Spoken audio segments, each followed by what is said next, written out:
So, do I have any Michael W. Smith fans out there? A couple of you? I guess this is what it feels like when he's on stage. But when I was in junior high, I had never heard of Michael W. Smith. One of my dear friends from youth group, I had just started going to a youth group. He invited me to come to a concert. I only knew one song, that was Friends, and I only remember, besides that song, one thing that Michael said that night. And he said, preach the gospel, if necessary, use words. And that's often attributed to Francis of Assisi. And I don't think I kind of understood what he was saying, but I really didn't put that into practice in my life until January 1st, 2011. I started what I now call my giving journey. I gave a gift every day for 522 consecutive days, and that journey changed my life. On day 523, I was on a business trip. I was in the office all day. My boss and I went to a late lunch or dinner. She and I actually came back to the hotel. We're working in the lobby. I looked down on my laptop and it said something like 12:18, and I screamed in the lobby, "Oh no, I didn't give a gift for the day." And trying to make me feel better, she said, "Oh, you were kind to the waiter this evening."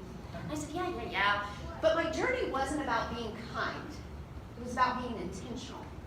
It was about being intentional, one person, me, looking for ways to make a difference in one other person's life that came across my path that day. Now, my definition of a gift was very simple. It was to give something and expect nothing in return. So if I walked out today and said, I'm going to smile at every stranger I pass, I wouldn't expect them to smile back. I wouldn't get frustrated if they didn't. If I sent a wedding gift, I wouldn't expect that handwritten thank you note. What I learned on that journey is there are hundreds, if not thousands, of ways to give. But some of the most impactful gifts I gave cost little money, little time, and were to strangers. One day, I don't know if you've ever traveled to the airport where they have those white rocking chairs. For some reason, I love those airports. And I was sitting rocking in one of the chairs, reading a book. And out of the corner of my eye, I noticed this lady crying, sobbing. And do you ever see somebody in need and you start having this internal debate with yourself, like, should I approach them? Should I ask if they're okay? What if they get mad? What if they reject me? You know, all this stuff. We start making giving and helping others about us. And so I had this internal debate as this lady continues to cry in the airport. Finally, I got up enough nerve, walked over there, and asked her if she was okay.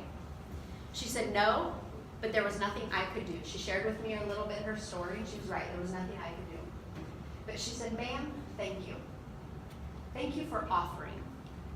And what I learned in that moment as I walked back to my chair is sometimes our gift is just to offer. Offer help, to see people. I sat there in that chair, and before and after, I watched as hundreds, maybe even thousands of people walk past that lady, and not one person stopped to ask a crying lady in an airport if she was okay. I got up from my chair when it was time to board my flight, and she again yelled, ma'am, thank you. Now, I'm not perfect. I miss opportunities all the time. I kind of get overwhelmed to think about, wow, did God place me in front of someone's path and I didn't listen to that tug on my heart? I was at the Dairy Queen one day. I placed my order. I was standing at the counter waiting, and the young man behind the counter uttered, I hate my life. That was my moment. I knew in an instant God had given me that little tug on my heart, all these things I should say to this young man to encourage him. And I said nothing. I stood there awkwardly acting as if I heard nothing. When he placed the order up on the counter, I grabbed it. I walked out of there as fast as I could. And you know how I know I missed an opportunity to give to that young man? It's because I could not stop thinking about it all the way home. When I got home, I got on my social media page. I went Facebook Live and confessed to all my viewers of the opportunity that I had missed. And I said to them what I should have said to that young man. And it was something like this. Don't hate your life. Today might be a really bad day, but things will get better. I worked at the Dairy Queen for like 8 years. And I know you don't get paid a lot of money and it's hard work, but there's a lot of skills. There's a lot of things that you could learn by working at the Dairy Queen. Customer service, working hard for not a lot of money. Some of those skills I attribute to success I had in life. That's what I should have said to that young man that day, and I missed that opportunity. But I remember that when I have other opportunities that come along. I go back to, man, maybe God placed me in that path for that young man to encourage him that day, and I did it. Another time I was at a Michigan football game at the big house. It's the biggest football stadium in the country. If you know anything about the big house, it seats over 100,000 people. So I'm going to assume, go blue, I'm going to assume that outside tailgating, there are over 100,000 people. I put on social media that day, my challenge was to hug strangers. Now, I have one rule when you hug strangers. You don't just run up to them and give them a big old bear hug. You go up and you ask their permission.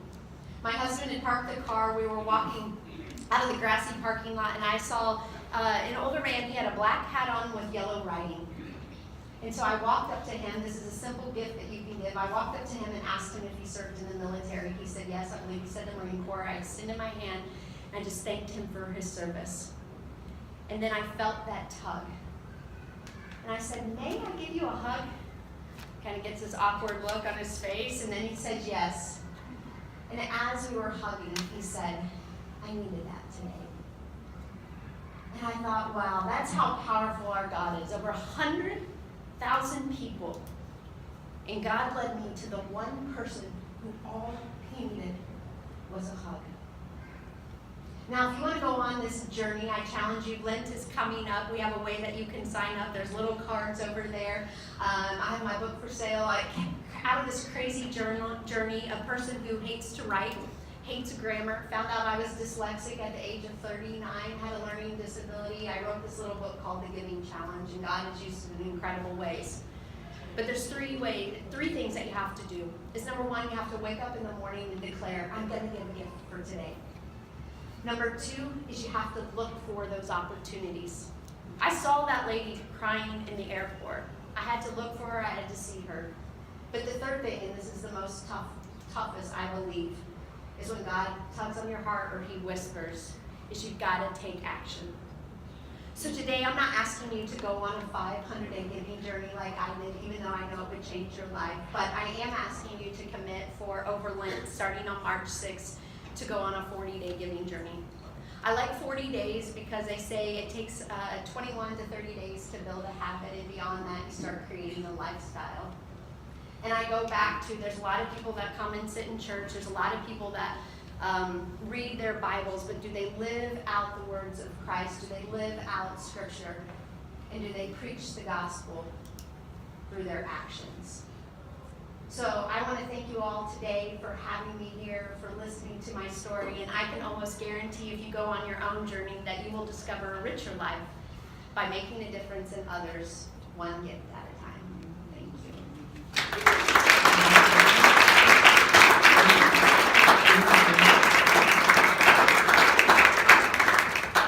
And believe me, Stephanie, if you were in Ann Arbor, they all needed a hug.